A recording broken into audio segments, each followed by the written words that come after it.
Evangelho de João, capítulo 1, João 1, de 15 até o 51, será o texto para a nossa reflexão nesta noite. Eu não vou ler esse texto exatamente agora, mas você já pode abrir, ficar com a sua Bíblia aberta, porque nós vamos lê-lo dentro de alguns instantes apenas. Antes eu quero fazer uma pequena introdução. Logo no início, nosso texto é a partir do verso 15, capítulo 1, verso 15, mas logo no início desse capítulo 1 de João, meus irmãos, nós contemplamos Jesus como sendo o Verbo de Deus, que estava no princípio com Deus, e que era o próprio Deus e o Criador de todas as coisas.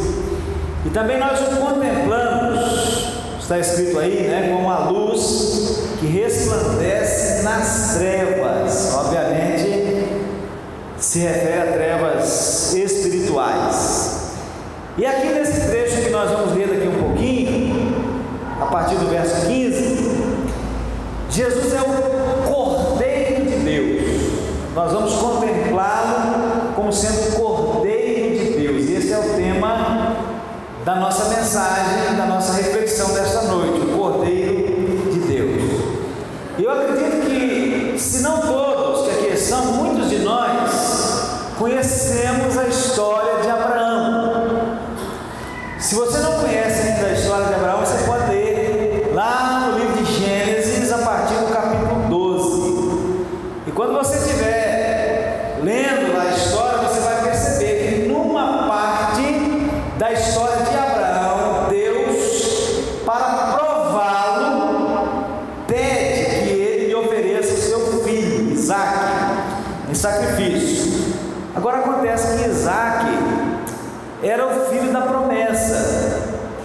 Isaque era aquele por meio de quem Deus prometera fazer de Abraão o pai de uma grande nação e em seu descendente abençoar todas as famílias da terra. Como que agora Deus pede o Isaque em sacrifício? Abraão não sabia, nós sabemos hoje que era apenas para prová-lo, mas Abraão não sabia. Mas, meus irmãos, Abraão era um homem de fé, e nós aprendemos lá em Hebreus 11, se refere a essa história, que Abraão, sendo um homem de fé, então ele creu que se Isaque era o filho da promessa e agora Deus o estava pedindo em sacrifício, então ele, Deus, o ressuscitaria Isaque dentre os mortos. Deus era poderoso para fazer isso, foi o que Abraão considerou. Então ele foi conduzindo Isaque ao local do sacrifício. E em um dado momento, Isaque só sabia que eles estavam indo para sacrificar a Deus, mas não sabia que ele seria o sacrifício. Então pergunta a Abraão pelo cordeiro, e Abraão lhe responde que o cordeiro Deus proverá. E resumindo, meus irmãos, a história, você vai ler lá depois, Isaque não foi sacrificado e Deus realmente proveu o cordeiro que o substituiu. E aí os séculos se passaram depois dessa história, e na plenitude dos tempos, há pouco mais de 2000 anos atrás, Deus proveu outro cordeiro para substituir agora não mais apenas um Isaque, mas a toda a humanidade. E eu estou incluído, e você está incluído também. Deus proveu um cordeiro para nos substituir, e Jesus é esse cordeiro, o sacrifício perfeito e definitivo pelo pecado, não dele, mas o nosso pecado, o meu pecado e o seu pecado. Então agora vamos ler. Se você está com a sua Bíblia aberta aí, você pode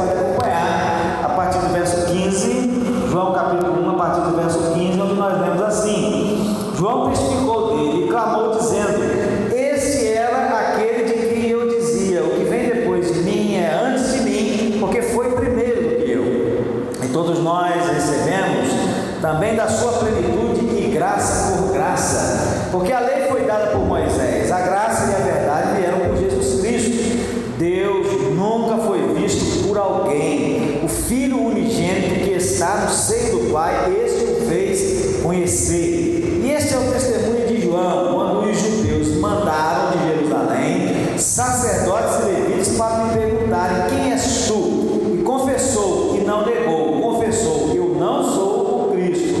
E perguntaram-lhe: então o que? És tu Elias?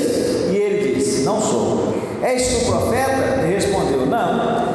Disseram-lhe, pois, quem és? Para que demos resposta àqueles que nos enviaram. Que dizes de ti mesmo? Ele disse: eu sou a voz do que clama no deserto, endireitai o caminho do Senhor, como disse o profeta Isaías.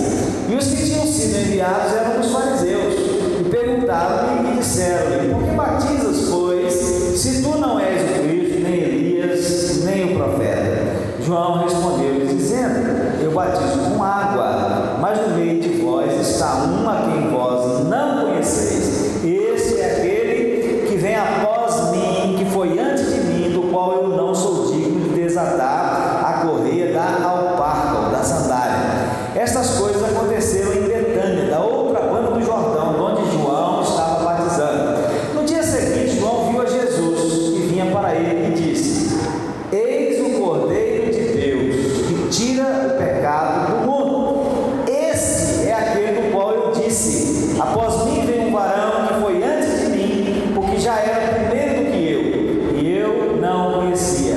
Mas para que ele fosse manifestado a Israel, vim eu, por isso, batizando com água. E João testificou, dizendo: eu vi o Espírito descer do céu como uma pomba e repousar sobre ele, e eu não o conhecia. Mas o que me mandou a batizar com água, esse me disse: sobre aquele que vires descer o Espírito e sobre ele repousar, esse é o que batiza com o Espírito Santo. E eu vi e tenho testificado que este é o Filho de Deus. No dia seguinte, João estava outra vez ali, e dois dos seus discípulos. E vendo passar a Jesus, disse: eis aqui o Cordeiro de Deus. E os dois discípulos ouviram-me dizer isso, e seguiram a Jesus. E Jesus, voltando-se, vendo que eles o seguiam, disse-lhes: que buscais? E eles disseram: Rabi, que traduzido quer dizer mestre, onde moras? E ele lhes disse: vinde e vede. Foram e viram onde morava e ficaram com ele aquele dia.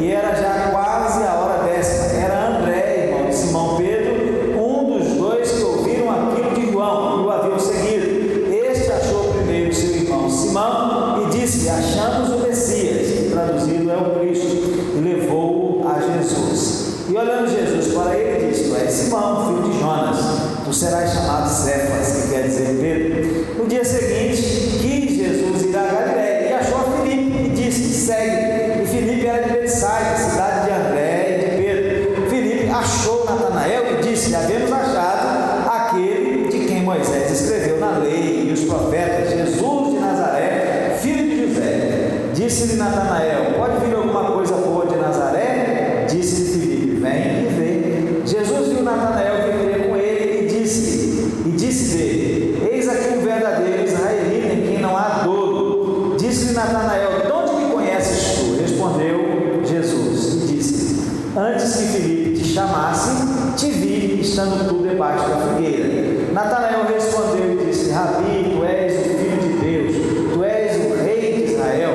Jesus respondeu e disse: porque te disse, vi-te debaixo da figueira, crês? Coisas maiores do que estas verás. E disse-lhe: na verdade vos digo, que daqui em diante vereis o céu aberto e os anjos de Deus subirem e descerem sobre o Filho do Homem. Então esse é o nosso texto, meus irmãos. E mantendo na nossa mente, irmãos, mantenham aí na sua mente a mensagem principal que eu quero dar destaque nesse texto. E a mensagem principal para nós hoje é que Jesus é o Cordeiro de Deus que tira o pecado do mundo. Mantendo essa mensagem principal na sua mente, pense comigo, vamos pensar comigo, em primeiro lugar, no problema chamado pecado. Porque Jesus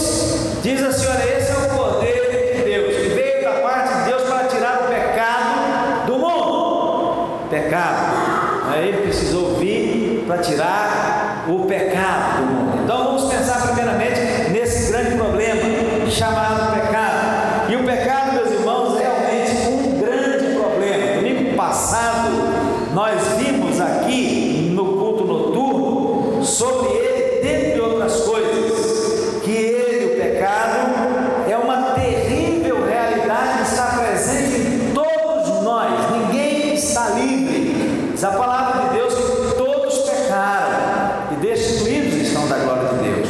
Nós vimos, meus irmãos, que ele, o pecado, é a fonte primária, é a fonte original de todas as desgraças humanas. Quantas tragédias, quantas desgraças nós temos visto acontecer só nesse ano de 2019? Quantas já aconteceram? Muitas delas têm a sua causa natural, nós consideramos no ano passado. Muitas delas têm os seus culpados que precisam ser devidamente responsabilizados, nós consideramos também. Muitas estão envolvidas em complexos contextos de causa e efeito, mas também consideramos, em análise mais profunda, não simplesmente humana, porém espiritual, que essas tragédias não aconteceriam se não tivesse havido a primeira grande tragédia, a entrada do pecado no mundo através dos nossos primeiros pais, os teologicamente chamados, representantes federais de toda a raça humana. Nós vimos também, meus irmãos, que o pecado separa o homem, nos separa nessa realidade terrena de Deus. E pior ainda, o pecado, se não tratado conforme deve ser tratado, pela fé no sangue de Jesus derramado na cruz do Calvário, o dom da graça de Deus para nós, então o pecado separa não só nessa terra, mas separa também na eternidade, e que isso significa eternidade no inferno. Então, o pecado é um grande problema. As doenças são um grande problema para a humanidade. Você sabe quantas doenças existem? Já pararam para pensar nisso? Quantas doenças existem? Eu parei para pensar nisso essa semana enquanto eu me preparava para essa pregação para os irmãos. E aí eu não sei, sabia? Aí eu fui perguntar para o Google. A gente pergunta para o Google, hoje a gente pergunta tudo para o Google, né? E o Google, meus irmãos, me disse que atualmente existem cerca de 9.000 doenças registradas no Código Internacional de Doenças, mas que certamente o número real é muito maior, porque muitas doenças ainda não foram classificadas, ainda não foram catalogadas. Você vai em qualquer hospital, especialmente nos hospitais dos médios e grandes centros, e a quantidade de pessoas enfermas ali é enorme, e os leitos estão quase sempre todos ocupados. Então, quem pode dizer que as doenças não são um grande problema? As doenças, as enfermidades que existem são um grande problema. Entretanto, meus irmãos, o pecado é um problema muito maior, porque uma doença pode levar o seu corpo para o túmulo, mas o pecado leva a sua alma para o inferno. Então é muito maior, é um problema muito maior. A violência é um grande problema. A violência ela pode ser classificada em pelo menos 3 tipos. Tem a violência chamada violência autodirigida, que é a violência contra si mesmo. Tem a violência interpessoal, que é a violência que alguém faz com uma outra pessoa. E tem aquela violência coletiva, que é a violência que é feita com outras pessoas também, só que não de forma individual, mas na coletividade, como por exemplo nas guerras, nos atos terroristas, e muitos são os atos de violência que nós vemos por aí, né? Violência no trânsito, é violência contra a mulher, é violência contra crianças, violência contra idosos, assaltos, sequestros e por aí vai. E segundo as pesquisas, meus irmãos, a violência ela mata cerca de 1,6 milhões de pessoas por ano no mundo, e outros milhões sofrem algum tipo de mutilação. Então, quem pode dizer que a violência não é um grande problema? A violência realmente é um grande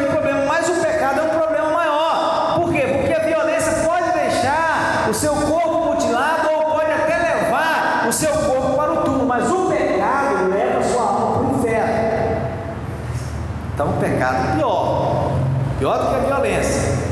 A pobreza é um grande problema. A pobreza ela pode ser entendida em diversos sentidos, mas por pobreza aqui eu me refiro à pobreza no sentido de carência dos bens e serviços essenciais. E segundo pesquisas, a pobreza global é ainda hoje um problema enorme, um problema dramático. Todos os anos, os irmãos sabem quantos milhões de pessoas morrem vítimas da pobreza extrema? Cerca de 18 milhões de pessoas no mundo morrem por razões relacionadas com a pobreza, sendo a maioria mulheres e crianças. Todos os anos, cerca de 11 milhões de crianças morrem antes de completarem 5 anos. E as pesquisas também mostram, meus irmãos, que 1 bilhão e 100 milhões de pessoas, ou cerca de 1/6 da humanidade, vive com menos de $1. Menos de $1 por dia. E mais de 800 milhões de pessoas estão subnutridas. Então quem pode dizer que a pobreza, essa pobreza, não é um grande problema? É realmente um problema enorme.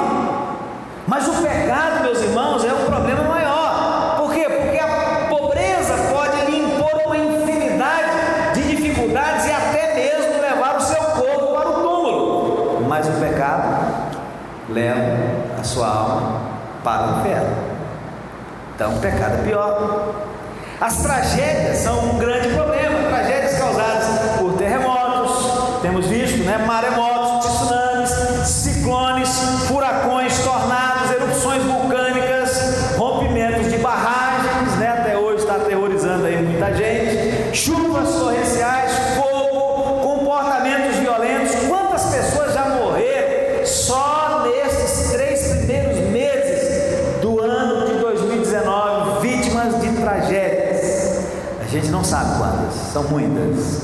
Então quem pode dizer que as tragédias não são um grande problema? São, mas o pecado é pior, continua sendo pior, porque a tragédia pode impor uma infinidade de dificuldades e até mesmo pode levar o seu corpo ou os corpos de familiares e amigos seus para o túmulo. Mas o pecado leva a sua alma e a alma dos seus amigos e a alma dos seus familiares para o inferno. Pecado é um problema muito maior. Pecado é um enorme problema, ou como gosta de dizer o Andrezinho, bagunceiro aí da igreja, é um mega, hiper, super grande problema. Um mega, hiper, super grande problema. Mas, meus irmãos, louvado seja Deus. Eu não estou falando disso aqui para nós ficarmos tristes, para nós ficarmos aborrecidos, para nós irmos para casa deprimidos, não. É para nós irmos para casa louvando e engrandecendo o nome do Senhor, porque a palavra de Deus diz para nós hoje: olha, eis aí o Cordeiro de Deus que tira o pecado do mundo, disse Jesus apontando para João. Então o pecado é um grande problema, mas ele tem solução. Qual é a solução? A solução é Jesus. Vamos dizer juntos, qual é a solução? Jesus. A solução é Jesus, o Cordeiro de Deus que tira o pecado do mundo. Então você não precisa, se você ainda está nesse problema, se você ainda está com esse problema, você não precisa continuar. Basta você receber hoje mesmo a Jesus e você recebe o perdão de todos os seus pecados. Recebe o livramento para a sua alma, o livramento de a sua alma ser, por causa do pecado, lançada no inferno. Então, essa é a primeira coisa que a gente tem que destacar nesse texto. Tem um problema aí, o problema é o pecado, mas ele tem solução, que é Jesus, o Cordeiro de Deus. Tendo visto, meus irmãos, essa parte do texto, ou fazendo uma observação sobre isso que está aí no texto, agora eu quero observar com os irmãos uma outra coisa que a gente encontra aí no texto. Quando João aponta para Jesus, quando eu leio isso, o que isso me diz? Isso me diz, meus irmãos, que o bom entre aspas, porque não há bom senão que é Deus, mas o bom, aqui humanamente falando, bom servo de Deus, seja esse servo de Deus um pastor, um evangelista,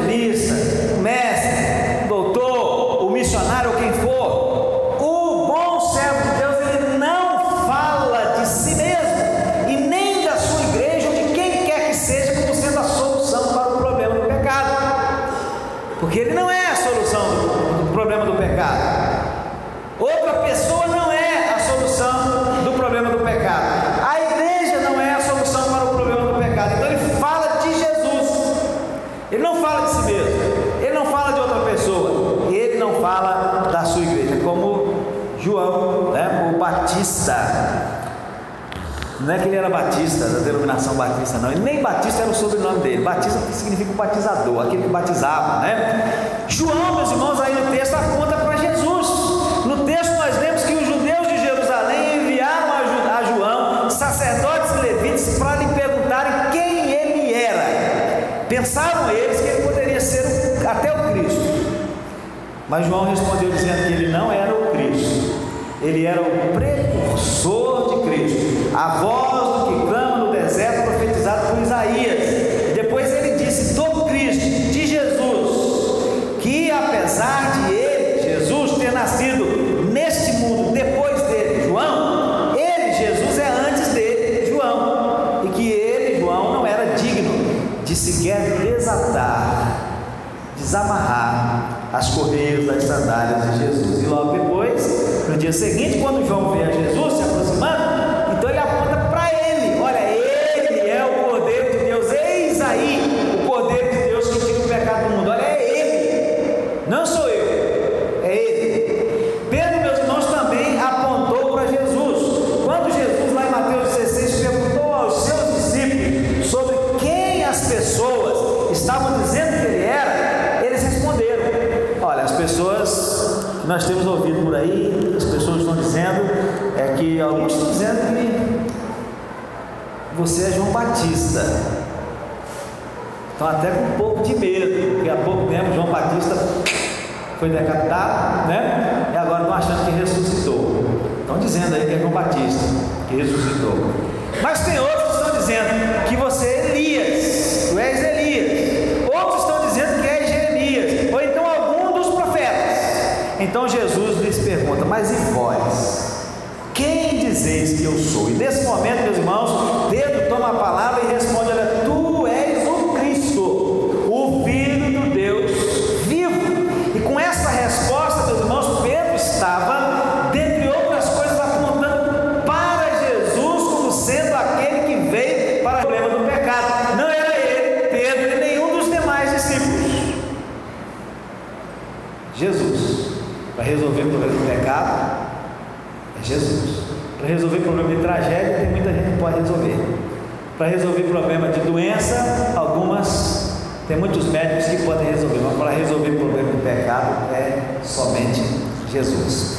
Em outra ocasião, quando muitas pessoas estavam deixando de seguir a Jesus, Jesus pergunta aos seus discípulos se eles também não queriam deixar de segui-lo. E Pedro novamente toma a palavra e diz: Senhor, para quem nós iremos deixar de seguir? E para quem? Se é o Senhor que tem as palavras de vida eterna, e ademais nós temos conhecido e crido que tu és o Cristo, o Filho de Deus. Então quem é que soluciona o problema do pecado e dá a vida eterna? É o Senhor Jesus. Foi para Jesus que Pedro apontou e para ninguém mais. Em outra ocasião, meus irmãos, depois de Jesus já ressuscitado e assunto aos céus, depois de os discípulos já terem sido feitos apóstolos, depois de o Espírito Santo já ter sido enviado no dia de Pentecostes, Pedro novamente aponta para Jesus. Ele estava preso junto com João, e ambos foram solicitados a dar esclarecimento acerca de uma determinada questão, que você pode ver qual é, lendo Atos capítulos 3 e 4. Aí então Pedro, cheio do Espírito Santo, lhes anuncia a Jesus, e dentro do que ele disse acerca de Jesus, ele disse que em nenhum outro nome há salvação, porque debaixo do céu nenhum outro nome há dado entre os homens pelo qual devemos ser salvos. Não quer ser salvo? Quer ter resolvido o problema do pecado? Pedro diz: é pelo nome de Jesus. Não tem outro nome, não. É só o nome de Jesus. Quando as autoridades quiseram que os apóstolos não ensinassem mais em nome de Jesus, Pedro, junto com os demais apóstolos, responderam: mais importa obedecer a Deus do que aos homens. O Deus de nossos pais ressuscitou a esse Jesus,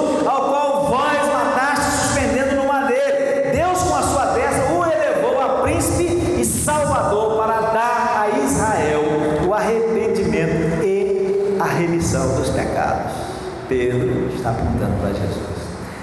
Paulo também, meus irmãos, apontou para Jesus. Logo no primeiro capítulo da sua primeira carta aos Coríntios, ele diz assim: os judeus pedem sinal, os gregos só querem saber de sabedoria, de filosofia, mas nós pregamos a Cristo crucificado. Cristo crucificado é escândalo para os judeus, Cristo crucificado é uma loucura para os gregos, mas para aqueles que são chamados, sejam esses judeus ou gregos, nós lhe pregamos a Cristo, que é o poder de Deus e a sabedoria de Deus. Paulo apontou para Cristo. Numa sinagoga, meus irmãos, lá em Antioquia da Psídia, Paulo aponta para Jesus. Você pode ver o discurso, você pode ver a pregação de Paulo em Atos 13, a partir do verso 16, vai até o verso 39, eu não vou ler tudo, porque é muitos versículos, né? Mas Paulo, meus irmãos, vai anunciando a Jesus, vai falando aí de Jesus, né? Através da história, falando do Messias, falando do Cristo, e quando chega lá no finalzinho, ele anuncia para eles assim: olha, sejam-vos, pois, notórios, varões, irmãos, que por estes é que se vos anuncia a remissão dos pecados. Não é por outro, é por este que se vos anuncia a remissão dos pecados, e de tudo que pela lei de Moisés vocês não puderam ser justificados, por ele é justificado todo aquele que crê. Paulo está apontando para Jesus.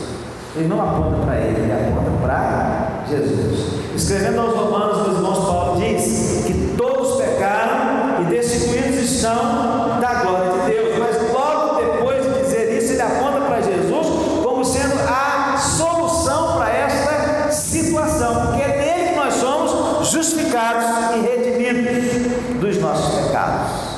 Então, João Batista apontou para Jesus, Pedro apontou para Jesus, Paulo apontou para Jesus, os demais apóstolos também apontaram para Jesus, a própria mãe de Jesus apontou para Jesus, quando foram clamar a ela no casamento lá em Caná da Galileia, para que os socorresse, para que clamasse, intercedesse por eles, ela simplesmente diz: olha, é ele, vocês têm que fazer aquilo que ele manda.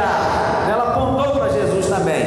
E, meus irmãos, nós também devemos estar sempre apontando para Jesus. Por que nós precisamos apontar para Jesus? Porque é ele a solução para o problema do pecado. E se nós somos bons servos de Deus, então nós temos que apontar para ele, porque o bom servo de Deus, seja pastor, seja evangelista, seja mestre, seja doutor, seja missionário, seja quem for, jamais pode falar de si mesmo, jamais pode falar da sua igreja ou de quem quer que seja como sendo a solução para o problema do pecado. Tem que falar de Jesus, porque a única solução para o problema do pecado é o Senhor Jesus. É como João diz no texto: Jesus é o Cordeiro de Deus que tira o pecado do mundo.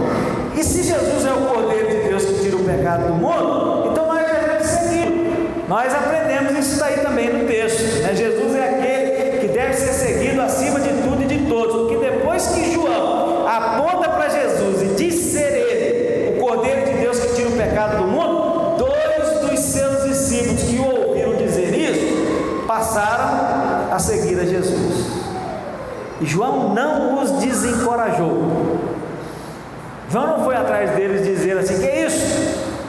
Vocês estavam me seguindo, agora vão segui-lo? Não, não os desencorajou. E João também, meus irmãos, não ficou aborrecido com isso, porque ele bem sabia que Jesus é quem deve ser seguido. Aliás, a sua função era justamente o de preparar o caminho do Senhor. Então, não é a Jesus que nós devemos seguir. É claro que eu não estou dizendo com isso que nós não podemos admirar e honrar pessoas. Nós podemos admirar as pessoas, nós podemos honrar as pessoas. Existem muitas pessoas, muitos homens e mulheres que foram e são pessoas admiráveis, que nos ensinaram e ainda nos ensinam muito apóstolo Paulo foi uma pessoa admirável? Quem pode negar que Pedro foi uma pessoa admirável? Quem pode negar que Tiago, João e os outros apóstolos foram homens admiráveis? Quem pode negar que Maria, a mãe de Jesus, foi uma mulher admirável? Ninguém pode negar. Pensando nos tempos mais atuais, é porque eu sou fã dele, né? Eu era fã quando ele estava vivo. O doutor, o seu chefe, pelo menos do meu ponto de vista, foi um homem admirável, tremendamente admirável. A humildade daquele homem não tem igual. E há muitos homens, pregadores do Evangelho, expositores fiéis da santa palavra de Deus, que foram e são admiráveis, mas é a Jesus que nós devemos seguir, não são a esses homens. Eu sou o caminho, disse Jesus. As minhas ovelhas ouvem a minha voz e me seguem, e eu lhes dou a vida eterna, disse Jesus. Senhor, para quem iremos nós? Tu tens as palavras da vida eterna, disse Pedro. A carreira que nos está proposta por Deus, nós a devemos seguir olhando para quem? Olhando para Jesus, que é o autor e consumador da nossa fé, disse o apóstolo Paulo. Então, é a Jesus, meus irmãos, que nós precisamos seguir. Jesus é aquele que precisa ser seguido. E por último, olhando aí para o texto, nós podemos pensar também no fato muito importante de que quem encontra Jesus, você já encontrou Jesus? Jesus já mora no seu coração, já é o Senhor da sua vida, você já o segue? Então presta atenção, porque o texto diz, mostra, por exemplo de alguns, que quem encontra Jesus deve apresentá-lo a outros. Foi isso que fez André. Depois que ele encontrou Jesus, ouviu de João, encontrou Jesus, o que ele fez? Foi anunciar a Pedro, Simão Pedro, seu irmão: olha, eu encontrei o Cristo. Foi isso também, meus irmãos, que fez Filipe, um pouco mais adiante. Foi anunciar a Natanael. E fora desse texto aqui, mas no contexto, porque também está no Evangelho de João, um pouco mais adiante, lá no capítulo 4, nós vamos perceber que foi isso também que fez a mulher samaritana, depois de ela haver encontrado a Jesus, o Messias. Ela foi e anunciou aos homens da sua cidade que ela havia encontrado o Messias. E foi isso que todos os discípulos, como discípulos e depois como apóstolos, fizeram. E também foi isso que fizeram aqueles crentes que foram dispersos de Jerusalém na ocasião da perseguição. Por onde eles iam anunciando o Evangelho, e o Evangelho é Jesus Cristo. E é isso, meus irmãos, que todos nós devemos fazer: ide por todo mundo e pregai o Evangelho a toda criatura, disse Jesus. Recebereis a virtude do Espírito Santo que há de vir sobre vós, e ser-me-eis testemunhas, tanto em Jerusalém como na Judéia, Samaria e até aos confins da terra, disse Jesus. E é por isso que nós fazemos missões mundiais, né? As crianças belamente caracterizadas aqui hoje, dando a sua participação. Então, meus queridos irmãos, o pecado é realmente um grande problema, o maior de todos os problemas, porque além de nos causar um sem número de problemas, os mais variados nessa vida, ao final o pecado faz, se dele nós não tratarmos, ele faz com que nós sejamos precipitados no fogo do inferno. Mas louvado seja Deus, mostra-nos na palavra de Deus, o pecado tem solução. Jesus, Cordeiro de Deus, que tira o pecado do mundo, ele é a solução. Não é João Batista a solução, não é Pedro a solução, não é Paulo a solução, não sou eu a solução, não é essa igreja a solução, não são as nossas boas obras a solução. Não, a solução é Jesus Cristo. E você pode, se ainda não fez, livrar hoje ainda a sua alma de ser condenada ao inferno por causa do pecado. Porque João disse, está escrito na palavra de Deus, é válido para os dias de hoje: eis aí o Cordeiro de Deus que tira o pecado do mundo. Você não pode mais vê-lo com os seus olhos humanos, mas você pode vê-lo pela fé. Eis aí o Cordeiro de Deus que tira o pecado do mundo. Veja esse Cordeiro pela fé. Clame a Ele para que Ele tenha aí dentro da sua alma. Clame a Ele para que Ele tenha misericórdia da sua alma. E depois então faça como André, faça como Filipe, faça como Simão Pedro e tantos outros. Siga-o e apresente-o a outros, para que eles também sejam livres da condenação do pecado. Eis aí o Cordeiro de Deus que tira o pecado do mundo. Você consegue ver pela fé? Não literalmente, mas pela fé. Você consegue crer que Jesus é realmente o Cordeiro de Deus que tira o pecado do mundo? Você consegue crer que o pecado é um terrível problema, o maior de todos os problemas? Porque todos os problemas desse mundo podem causar dificuldades, podem causar até a morte, levar o seu corpo para o túmulo, mas o pecado leva a sua alma para o inferno. É isso que diz a palavra de Deus. Você consegue crer nisso? E consegue crer que o pecado tem solução, e que a solução para o pecado é Jesus Cristo, o Cordeiro de Deus que tira o pecado do mundo? E se você consegue crer nisso, se o Espírito Santo de Deus lhe concede essa fé, você não gostaria de hoje ainda fazer um compromisso